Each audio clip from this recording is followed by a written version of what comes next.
I am fantasy author Elle Penelope, and welcome to My Imaginary Friends, a look behind the scenes at an author mapping the worlds in my head and making them a reality. Hello friends, today is Saturday, April 27th, 2019, and this is episode 11 of My Imaginary Friends. I'm Leslie.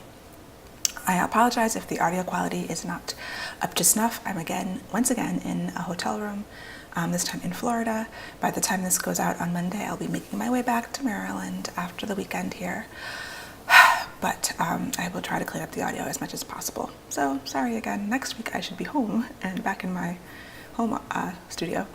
So this week's best thing was Avengers Endgame, of course. So initially, since if you listen to the podcast, I'm not always on social media. I do try to pop in at least once a day on all my various accounts, but especially this close to, well, this was a couple months ago maybe. I don't know. Whenever the Avengers Endgame tickets went on sale, I didn't know that it was happening until I popped on social media around noon and I saw someone's Instagram story about waiting in line on one of the apps, I guess, where you buy them. And I was like, oh, you can buy them? Well, let me try. Of course, I tried and it was noon. And so I was waiting in line on Fandango. And then I decided to try to go directly to the Regal app or the AMC app because those are the two closest theaters to me. Long story short, it took several browsers and a phone and like a half an hour and I couldn't buy any tickets. And then I realized, I was trying to buy tickets for Thursday night at home because we were flying out Friday and I couldn't do that. But I was like, well, we can see it over the weekend when we're in Florida. So I was able to get tickets for Saturday.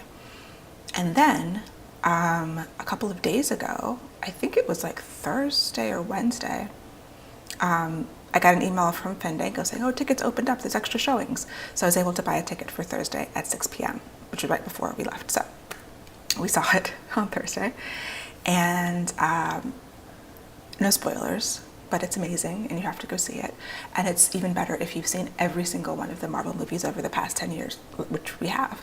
And we had just watched Infinity War again on Wednesday, so it was fresh of mind.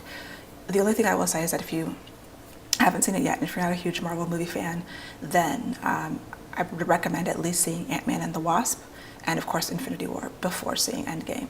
Because I know a lot of people skipped out on the Ant-Man movie, but I think it's pretty important, and I wonder people who haven't seen Ant-Man if they even understand certain things that are happening.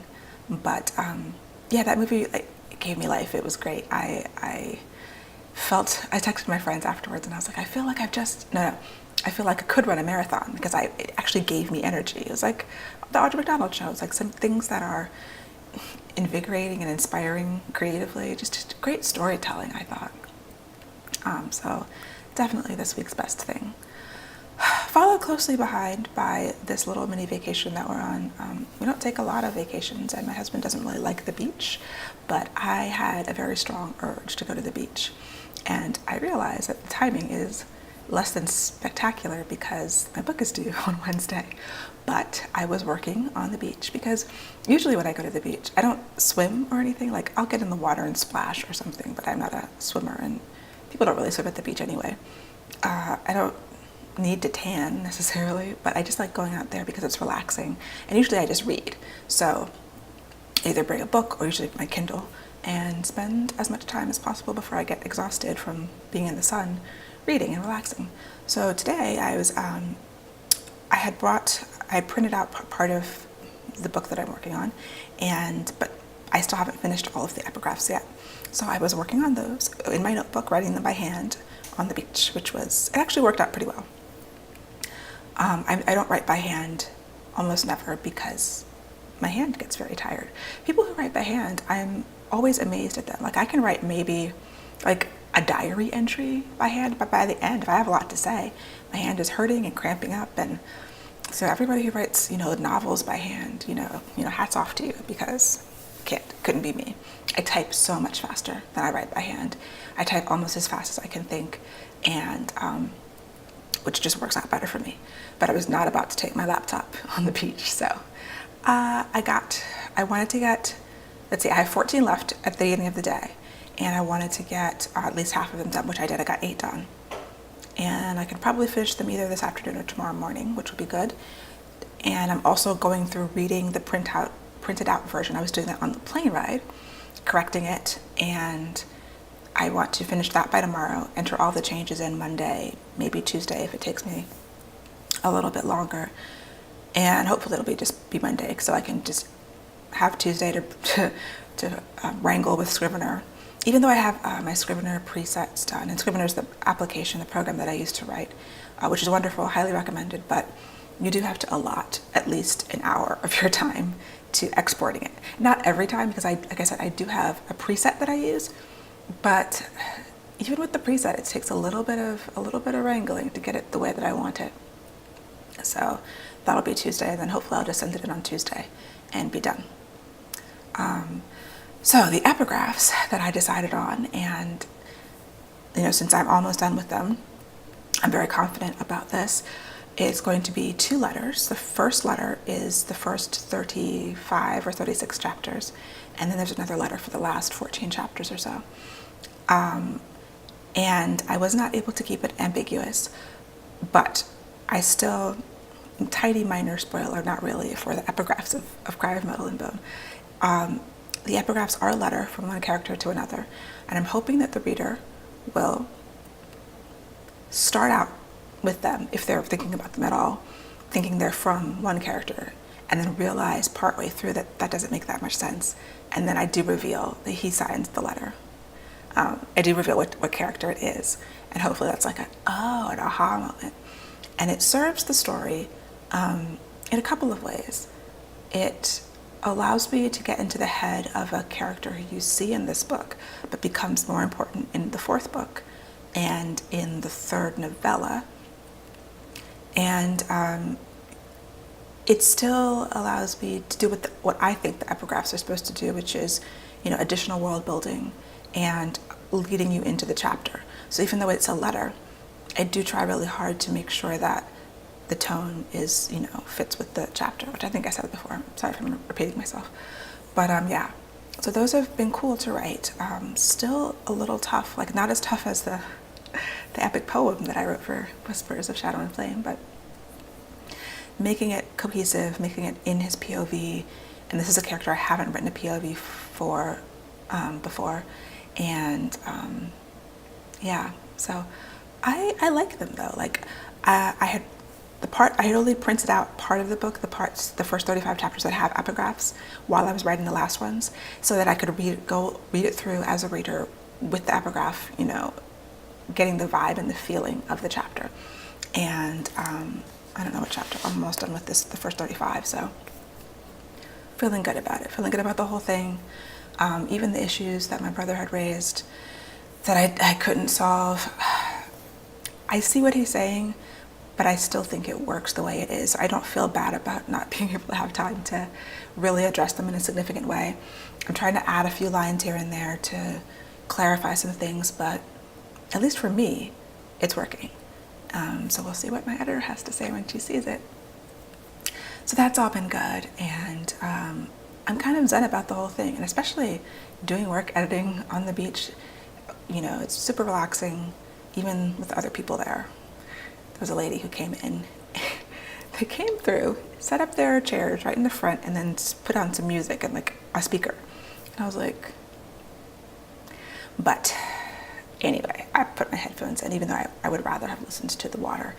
I put my noise canceling headphones in and some white noise, because I wasn't in the mood to listen to music, and I was writing anyway. I can't really listen to music in a significant way when I'm writing, so white noise it was.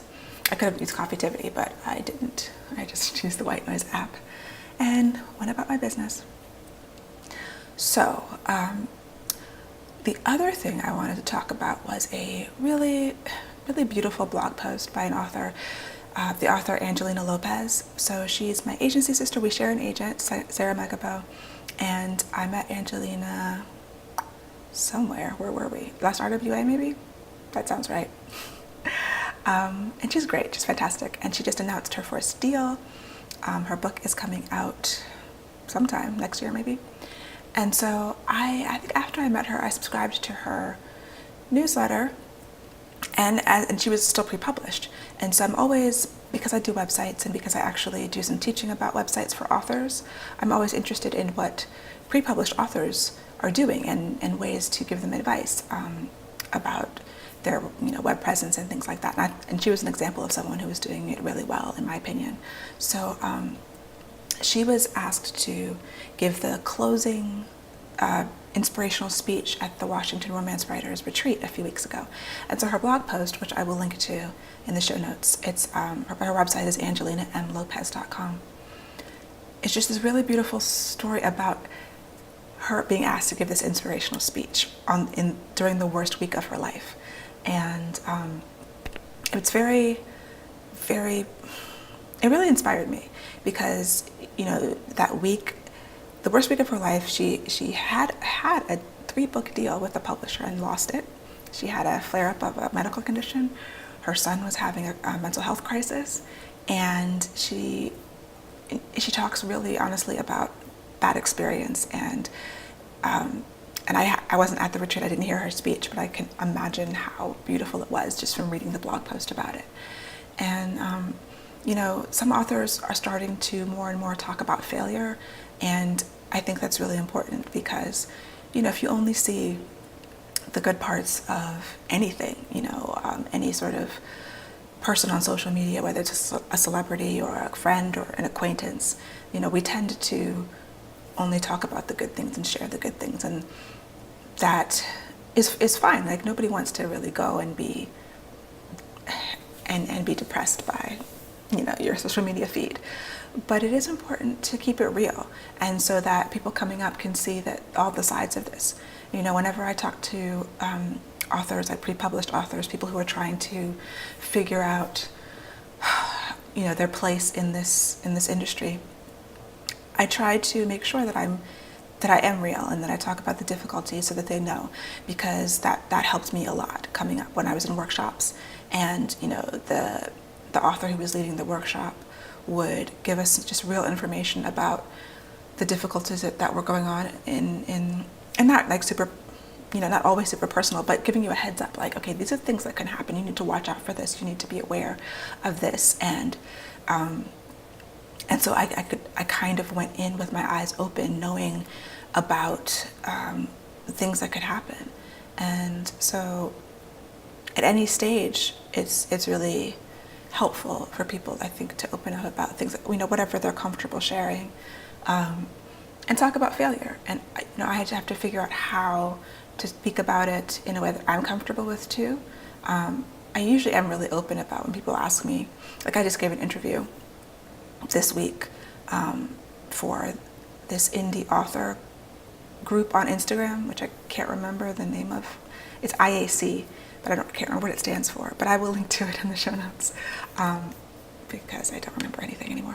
But I was interviewed by another author, and it was an Instagram live, so it's gone now, but about being indie and then going traditional and being hybrid, and talking about people who are trying to figure out what path to take. They're writing their book and they're not sure whether they want to go indie or go traditional, and what my advice is. And in some ways, the idea that it's purely a choice is sort of a fallacy, because there's some level of being chosen to go traditional, which is why so many people go indie.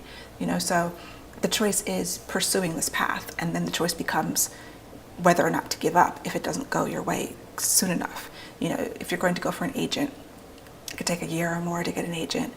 And if you get an agent, it could take a year or more to sell the book.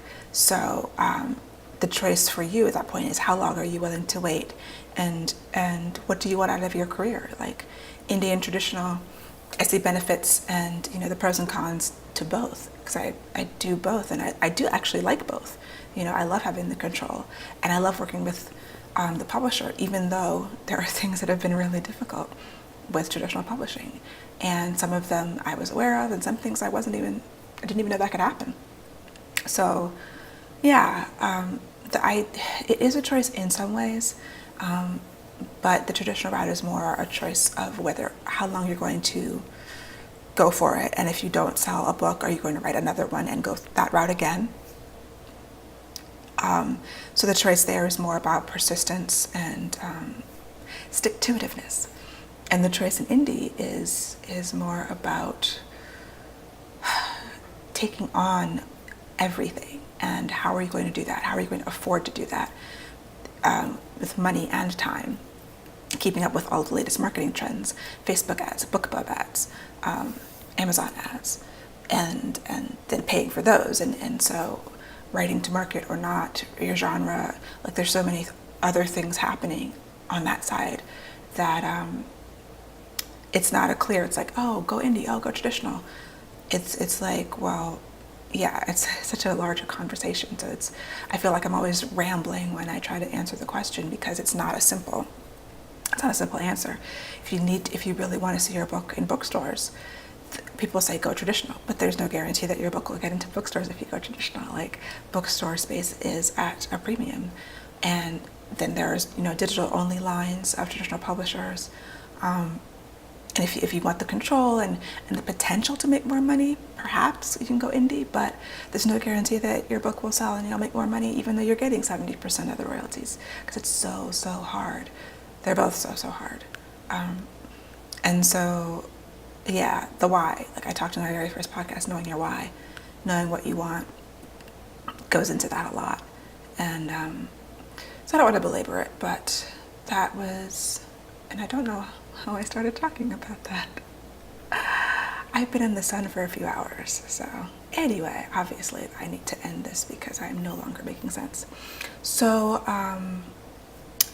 yeah, that's it for this week, and I will talk to you next week once I have turned in the book and had a day or two to revel in the glory of having turned in the book, and looking towards the next thing. I probably won't start anything new and even thinking about it until next weekend or even the week after. Just give myself a few days of non-writing stuff and regroup, and then come up with a schedule for book 4 and whatever else I'm going to do in the interim, like a short story or one of these other mini projects that I would love to finish, that I need to finish, that are weighing on my heart. But I have to look at the calendar and my energy level to a certain degree, but really mostly the calendar, and work from there. So yes, that is it for me from this week. I will talk to you next time, and happy reading. For episode show notes and to learn more about me and my books, go to lpenelope.com. Subscribe to My Imaginary Friends wherever you get your podcasts, and check out the video episodes on YouTube. Please leave a rating and review to help support the show.